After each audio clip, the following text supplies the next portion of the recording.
Do you think war can have an impact on civilians? This is Kim Fook, 9 years of age, after a village had been bombed with napalm. The Second Indochina War had such a catastrophic impact on civilians that the effect is still ongoing. To really understand and be able to assess the impact of the war, we need to make a close analysis of the consequences the war had on civilians. I find breaking it down this way makes it easier to understand, but there are many different ways you could scaffold it. First, I would break it into 4 different sections: human, social and cultural, environmental, and economic. Beginning with the human impact. The effect that this war had on the individual is immense, and there are so many things we could discuss. But to focus in on 3 main points will help you keep your information concise. Up to 3 million people, most of which were civilians, were killed, and if not killed, left sick, wounded, or traumatized from the events that occurred. Nick Turse, scholar and journalist, in his book Kill Anything That Moves, highlights the pervasive and sickening savagery towards Vietnamese civilians during the war. This picture shows a grieving widow after finding her husband's remains in a mass grave. He had been killed during the Tet Offensive in 1968. On the right, we have a picture of refugees fleeing the communist-controlled sections of Hue during the Tet New Year period. In this time, the communists slaughtered around 3,000 civilians in the Battle of Hue. Following the war, an enormous amount of Vietnamese people attempted to flee their country due to persecution and hardship. According to Mark Philip Bradley's Experiencing War, altogether an estimate of 4 million Vietnamese civilians in the South became refugees. From 1961 to 71, the US dropped around 20 million gallons of herbicides over Vietnam, Cambodia, and Laos. Agent Orange was the most commonly used one and was later proven to cause serious health issues. We can now see this as a rising number of citizens have suffered cancers, and there is an increase in birth defects that have been identified as a result of US chemical warfare. It is also very important to address the psychological impact that the war had on civilians. Interviewed by British television, a My Lai survivor describes the way the war and its atrocities continue to have an effect on her mentality. I won't forgive as long as I live. Think of the babies being killed. Then ask me why I hate them. The environmental impact is also incredibly severe for civilians.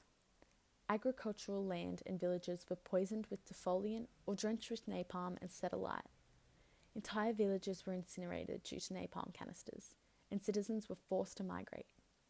For almost a decade, the US used defoliants and herbicides on the South Vietnamese jungles to destroy vegetation. Some areas of Vietnam are still incapable of growing crops, which then leads to an increase in food shortages. This is a picture of an American plane dropping napalm on Viet Cong positions in 1963. From this picture, we are able to identify how extensive the effect US tactics had on the land. American bombing. Between 1965 and 68, the US dropped over 2.5 million tons of bombs over Vietnam. The extent of US bombing left charred forests, destroyed rice crops, and left the land impossible to cultivate. This meant that Vietnamese farmers couldn't return to some areas because they would be faced with the risk of triggering landmines and unexploded bombs. According to environmentalist and author Elizabeth Kempf, due to post-war lumbering operations, Vietnam loses around 200,000 hectares of forest each year. Some 40% of the country is now considered wasteland. The picture on the left is a Vietnamese comic strip that depicts a man explaining that the only effect that defoliants have is on the trees and leaves, and that it normally does not cause harm to people, livestock, the land, or water. Now it is completely clear that this is false.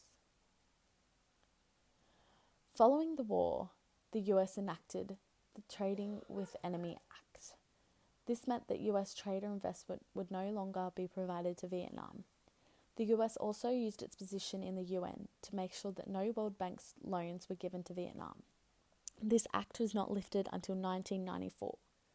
This impacted civilians as it meant that they were unable to afford to repair villages or have vital necessities. It also meant that Vietnam's trade income would decrease, and ultimately, citizens would have to work harder for less income. Again, American bombing. Operation Rolling Thunder was a US bombing campaign from 1965 to 68. Its impact, along with the thousands of bombs dropped before and after this, meant that farmers were unable to use the land to grow crops and rice, which led to a rapid increase in food shortages. The picture on the left was taken in the early 1970s and shows Vietnamese civilians' food rationing. North Vietnamese Prime Minister Pham Van Dong stated, "Yes, we defeated the United States, but now we are plagued by problems. We do not have enough to eat. We are a poor, underdeveloped nation." One of the main social and cultural impacts of the Vietnam War was that Vietnamese society was completely westernized. US presence flooded into Vietnam, and children grew up embracing the 1960s American fashion, movies, and music. In an advice column in late 1968, a woman argued that the excessive lifestyle that many women threw themselves into caused grave damage to family and society, and ultimately lost the virtue of thrift that was held dearly to Vietnamese culture. In 1961, the Strategic Hamlet program was put into place. Surrounded by barbed wire and completely controlled by the Americans, civilians opposed this program. They were taken away from their ancestral burial grounds and farms, which brought great distress and contributed to a loss of Vietnamese culture. This picture shows the living conditions civilians were forced to endure because of the Strategic Hamlet program. Now here's a sample essay question that we can think about. Assess the impact of the war on civilians of Vietnam. When beginning your introduction, it is important to have a scaffold, ensuring that you have included all aspects needed to complete a good response.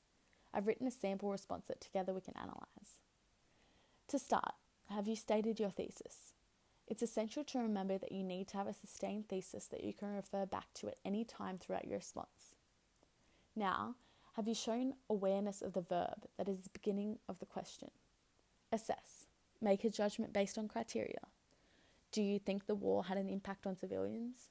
To what extent? Was it catastrophic or was it minimal? This is essential as it tells the reader exactly how you feel and what your judgment is. Next, indicate the main topics that will be presented in your response. Are you going to talk about each impact or just specific events that occurred? This gives the reader an indication about what your body paragraphs will contain.